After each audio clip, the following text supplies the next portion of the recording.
So,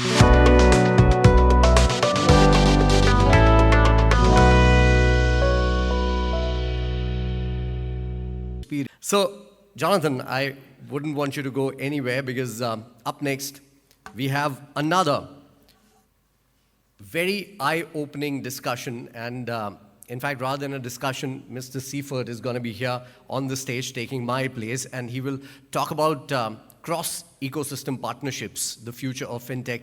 By the way, just another small introduction for Mr. Jonathan. He's an experienced professional with a focus on finance and partnerships. With 6 years of diverse experience, he has worked with companies of all sizes, from startups to Fortune 500 companies as well. His expertise lies in finance, and his passion for fintech led him to manage the fintech ecosystem at Reveal. Jonathan, I'd like to come take my place on the stage, and of course, later on, maybe talk about some fashion with me as well. Wonderful. So thank you so much. Ladies and gentlemen, Mr. Jonathan Seifert once again.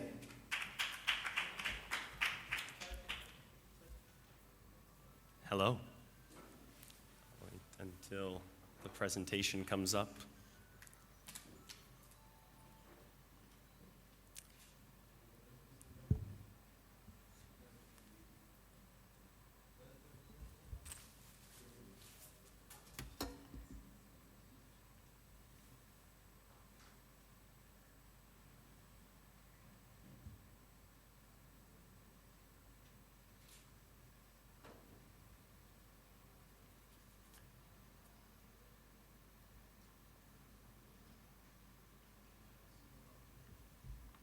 Excellent.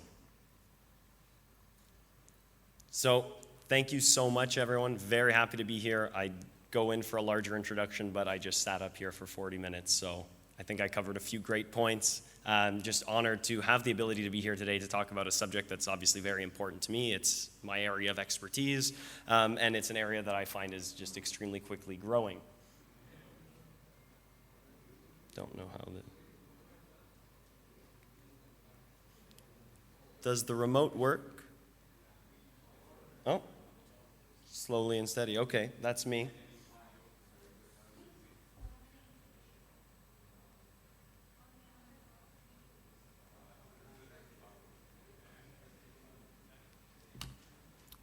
Sorry about that, guys.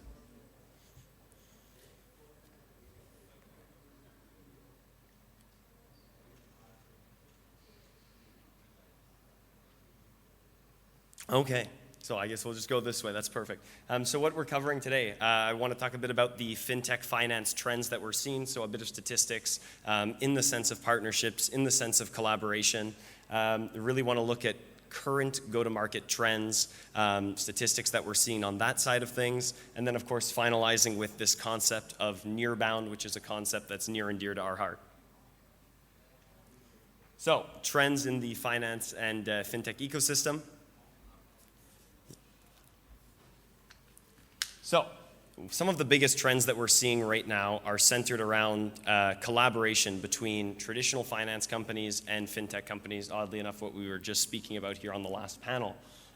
So when polled recently, what we saw is that 81% of finance CEOs, so whether they're large banks, large insurance providers, what they said is that the only way that they will succeed and some of their strategic requirements moving forward is creating partnerships with fintech companies. These are movers, these are shakers, and they realize that the way that they can get ahead is by creating these types of partnerships.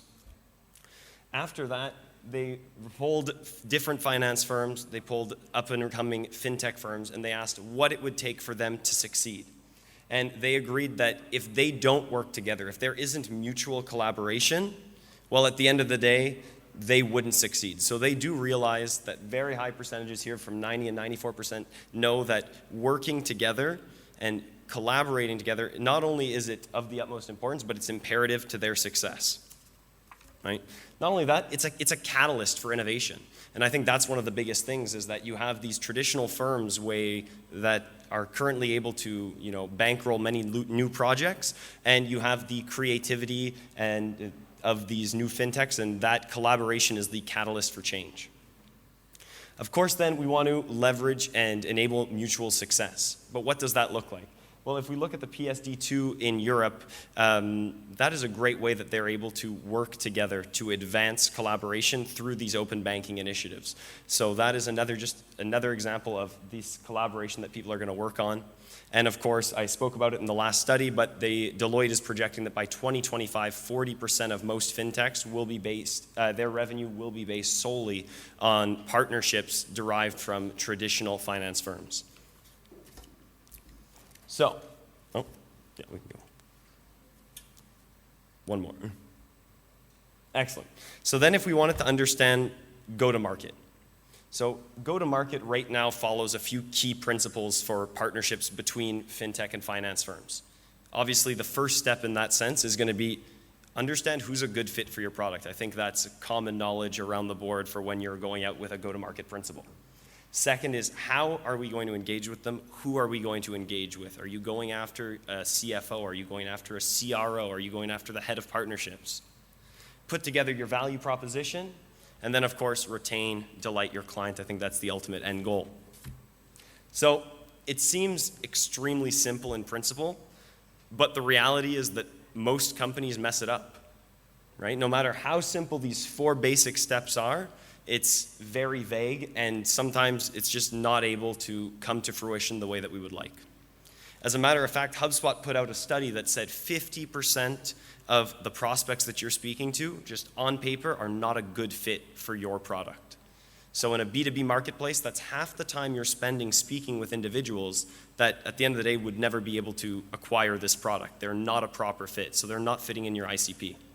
Moreover than that, on average for B2B companies, only 2.2% of leads are actually converting into genuine opportunities. So at the end of the day, you're wasting 50% of your time speaking to individuals that wouldn't be able to either use your product, use your service, and 97% of, if you're purchasing leads, you're purchasing bandwidth, 97% of everything you're paying for, you're not getting the results, you're not getting the return on, because at the end of the day, only 3% are actually going to move forward. So a lot of people have tried to solve this issue in and of itself. We have created so many different types of softwares. If we look at just sales and MarTech and every different company out there designed to optimize how you work internally. I think just in terms of sales tech and MarTech, there's over 6,500 different suppliers that are targeted towards optimizing a sales process. The reality is that cost of acquisition has gone up year over year. ACV hasn't really changed. So what ends up happening is that we have more tools, we have a higher cost to acquire clients, but we're not bringing in any more money whatsoever. So at the end of the day, we've completely complicated our process. And at the end of the day, we're all doing the same thing, trying to solve the same problem, and effectively, we're all working in silos. It's become a zero-sum game, that in order for you to win, I have to lose. In order for myself to win, you have to lose. In the sense that if we're both going out, trying to buy clicks to acquire a client online, we could sell 2 completely different products. But at the end of the day, if you're trying to sell to a business that has 20 employees or more, and I'm trying to sell to a business with 20 employees or more, well, we're effectively competing against each other when there's absolutely no need to do that. Humans are truly unique, and unlike any other species that we've seen, rather than, work individually, we have this great ability to collaborate, pool resources, pool knowledge, build at scale, and partner with each other. They've, of course, very famous quote saying that humanity is collective rather than individualistic. And I think that's very true on an individual scale. We've seen it, within society, within communities, that people can band together, and how can you support each other? But why can't that be applied to businesses? Why can't collective intelligence be an aspect that businesses can share? And that's really what Reveal strove to do for the past year. We realized that there was a way that businesses could collaborate collectively, could share data without sharing these personal identifiable things, remain GDPR compliant, build out a community, and build trust with your partners. Because that's where we believe the future is going. We believe that it's based entirely on trust, and trust is the newest factor. So What we have to remember here is that we spoke about that zero-sum game. If we're both trying to bid for this client, where is the aspect, who is winning here? Well, in this sense, your next customer is already a customer of one of your partners. Right? And you don't have to have partnerships with every major company out there, but it's good to understand who's in your ecosystem. When I say ecosystem, I'm not talking about just fintech companies as a whole. I'm speaking about the idea that if you're serving the same ICP, you could be part of an ecosystem.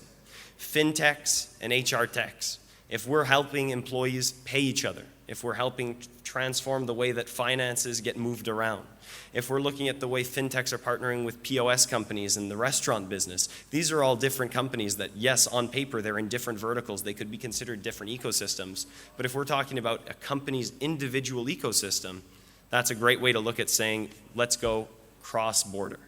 Let's blur the lines of what is the difference between industry, what is the difference between different types of companies, and let's find a way that we can collaborate together.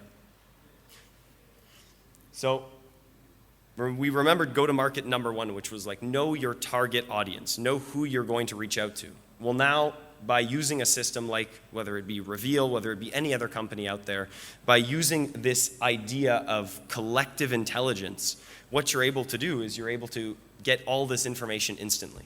You're able to completely understand what your ecosystem looks like. If you have partners already, you can understand which partners are actively bringing in business to your company. You can understand which customers trust your partners the most and which ones are key and mission critical to your business. What does the potential look like? What potential revenue is there if you're trying to expand? These are all things that you can get just an instant snapshot of with this idea of collective intelligence. And of course, there's so many ways that you can expand on this. Rather than just use it for individual data, it's a great way that you can expand on it in what we call the 3 I's. Whether you want to work with partners for intel on saying, I'm trying to understand a bit more about this company. I really want to work with them. I see that they're a client of yours, or I see they're a partner of yours. Can you give me any information on this subject? If you're looking for influence, saying, hey, I'm really trying to close this deal out. They've gone cold. I don't know what to do. Is there any way that you can nudge them because we work so closely together and tell them about how great of a tool that we have together, how well it complements each other? And of course, one of the most important, mainly for the salespeople out there, is the introduction. Rather than hitting people with thousands of emails and many cold calls, the ability to directly from a CRM just send a message to your partner and say, I would love an introduction to this partner, to this customer. Can you make that happen? So those are the 3 I's of how you can leverage your ecosystem to advance, to connect, and to, of course, grow your company. So we wanted to understand, with all of these things together, right? Because obviously collective intelligence obviously wasn't something that rolled off the tongue very easily. It was very hard to say, well, this is our collective intelligence revenue channel. So we wanted to think of what is a better way to phrase that out, what's a better way that we can tell businesses to drive more revenue and see great success that we've already been seeing within the fintech community. And with this way, there's no time to waste on your end. There's no money to spend buying ads and going crazy on that side of things. It's simply sharing your ideal client profile. That's going to build out your ecosystem and turning partnerships into revenue. So what did we want to call this channel? Obviously, we have inbound, we have outbound, and now we've coined the term as nearbound. So nearbound in the sense of, nearbound in the sense is your most powerful revenue channel. When we ran the numbers, when it was first announced, we wanted to see what effect is having either a partner involved in, how will that affect overall revenue. What we ended up seeing was if you ever had a partner involved in a deal, on average, your ACV is 41% higher, and your close rate is 43% higher. So we're seeing this become many companies' most powerful revenue stream, as most people would just simply refer to it in the past as it could be simple channels. But now, by having a way to actually track, manage, and empower your partnership teams to turn that into pure revenue, we've seen unprecedented growth within the fintech community, with some companies showing 100% year-over-year growth in revenue by simply incorporating this new channel.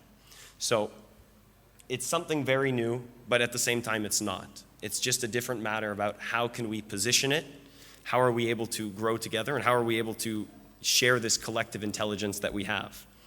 So Again, I went through that extremely quickly. I have nothing else to add on that sense, but if there's any questions, I'm happy to answer it. If anyone is interested in hearing more about this concept of nearbound, our CEO actually wrote a full book and a manifesto on it, so we have some of those to give out at our booth. So we'd be more than happy to speak with anyone that might have any questions, whether up here or when I can get away from this stage and come back down. Thank you.